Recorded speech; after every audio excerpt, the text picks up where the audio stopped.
that if Iran falls, then they will have no way to escape the dollar without going to war. And yet the United States is pushing forward in spite of the warnings. What we are witnessing here is a trajectory that leads straight to the unthinkable. It's a trajectory that was mapped out years ago in full awareness of the human consequences. But who was it that put us on this course?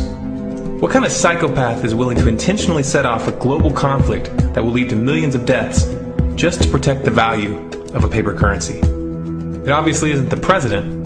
The decision to invade Libya, Syria, and Iran was made long before Obama had risen to the national spotlight. And yet, he's carrying out his duty just like the puppets that preceded him. So who is it that pulls the strings? Often the best answer to questions like this are found by asking another question. Qui bono? Who benefits? Obviously, those who have the power to print the dollar out of thin air have the most to lose if the dollar were to fall. And since 1913, that power has been held by the Federal Reserve. The Federal Reserve is a private entity owned by a conglomerate of the most powerful banks in the world. And the men who control those banks are the ones who pull the strings.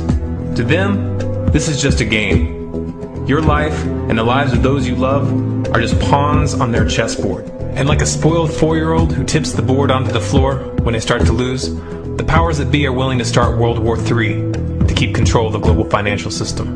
Remember that when these wars extend and accelerate. Remember that when your son or your neighbor's son comes back home in a flag-draped coffin. Remember that when they point the finger at the new boogeyman. Because the madmen who are running this show will take this as far as you allow them to.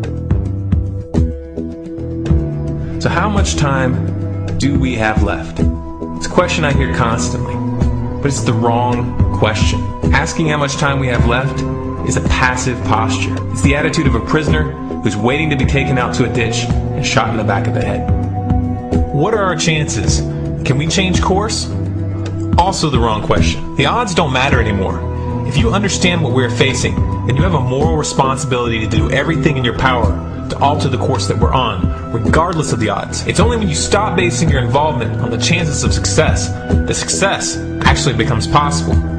To strip the ill-begotten power from the financial elites and to bring these criminal cartels to justice will require nothing less than a revolution. The government is not going to save us. The government is completely infiltrated and corrupt to the core. Looking to them for a solution at this point is utterly naive. There are 3 stages of revolution, and they are sequential.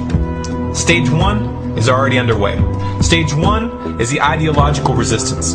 In this stage, we have to actively work to wake up as many people as possible about what is happening and the direction we're headed. All revolutions originate from a shift in the mindset of the population, and no other meaningful resistance is possible without it. Success in this stage of the game can be measured by the contagion of ideas. When an idea reaches critical mass, it begins to spread on its own and seeps into all levels of society. In order to achieve that contagion, we need more people in this fight. We need more people speaking out, making videos, writing articles, getting this information onto the national and international stage. And we especially need to reach the police and the military. Stage 2 is civil disobedience, also known as nonviolent resistance. In this stage, you put your money where your mouth is, or more accurately, you withhold your money and your obedience from the government, and you do everything in your power to bring the gears of the state to a halt. Practiced in mass, this method alone is often enough to bring a regime to its knees. However, if you fail at this stage, Stage 3 is inevitable. Stage 3 is direct physical resistance. Direct physical resistance is the last resort, and it should be avoided and delayed as long as possible. And it should only be invoked after all other options have been thoroughly exhausted.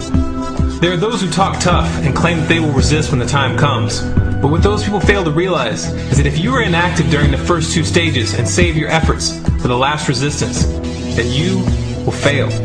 When the Nazis were moving door to door, dragging people out of their homes in Germany, that was the time to fight back physically. But due to the lack of ideological resistance and civil disobedience leading up to that moment, even an armed uprising would have likely failed at that point. An armed uprising can only succeed if the people have established an attitude of active resistance. And active resistance is only possible after their minds have broken free from the mainstream propaganda. If you want to fight back, it's now or never. You're not going to get another chance, and the stakes are far higher than they were in Nazi Germany.